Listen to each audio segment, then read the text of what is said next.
যে যুদ্ধটা কিন্তু অন্য জায়গায় চলে গেছে। যুদ্ধটা কোথায় গেছে? সাইবার ক্ষেত্রে।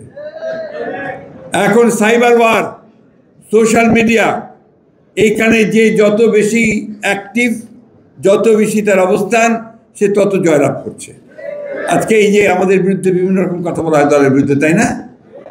আমার ছাত্র দলের বিরুদ্ধে বিভিন্ন কথা বলা হয়, দেখবো যে ওরা অতি দ্রুত সেই সমস্তগুলোকে কাজ করে ভাইরাল টাইরাল করে দিয়ে মানুষের মনটাকে অন্যদিকে নিয়ে চলে যায়, ভাবে এটাই বোধহয় সত্যি, তাই তো নাকি? এই কাজটা কিন্তু তোমাদের করতে হবে। এটা তোমরা সোশ্যাল মিডিয়াতে অনেক বেশি অ্যাক্টিভ হও, শুধুমাত্র নিজেদের ছবি দিয়ে, একটা মিছিলের ছবি দিয়ে, পোস্টার দিয়ে কাজটা না করে আসল বিষয়গুলোকে নিয়ে তোমরা কথা বলতে শুরু করো। এটা তোমাদের দায়িত্ব, এটা তোমাদের দায়িত্ব। আমরা যারা বয়স্ক মানুষ, আমরা বিএনপি করি, আমরা সবাই এটা ভালো মতো বুঝিও না, কিন্তু তোমরা ওই মোবাইল সেটটা খুব ভালো বোঝো, তাই না? কি বোঝো না? না, ওইখানে লড়াইটা ওইখানে চালাও। That is the most important place. ওই জায়গায় তোমরা যদি লড়াই করতে পারো, তাহলে তোমাদের বিজয় কেউ ঠেকাতে পারবে না। তাই আমি অনুরোধ করব যে আজকে ছাত্রদল একটা নতুন একটা সুযোগ পেয়েছে নিজেকে নতুন করে তৈরি করবার। আমি শুরুটা খুব ভালো দেখলাম আজকে, সেই বলে আমি বলতে চাচ্ছিলাম যে আমার খুব ভালো লাগছে যে আজকে উত্তর দক্ষিণ স্লোগান হচ্ছে না। এটা আমার জন্য খুব আনন্দের। আমার মনে হয় যে এতদিন যে কথা বলেছি সেটা অন্তত একটা আমি দেখলাম যে ইমপ্লিমেন্টেড হয়েছে।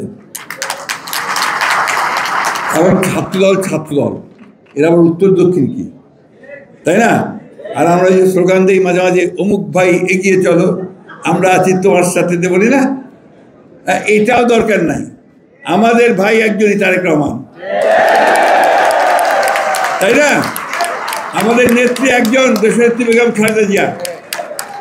আমাদের দার্শনিক, আমাদের প্রতিষ্ঠাতা একজন, শহীদ প্রেসিডেন্ট জিয়াউর রহমান। মাঝখানে আর কোনো ভাইটাই নাই, কিন্তু ডিসিপ্লিন আছে।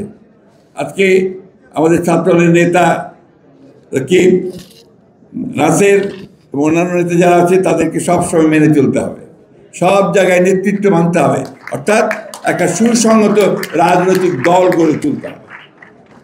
এবং সেটা আমাদের চিন্তার মধ্য দিয়ে।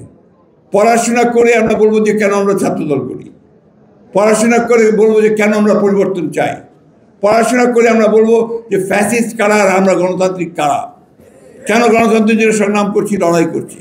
এটা আমরা আমাদের মেধা দিয়ে আমরা নিয়ে আসবো।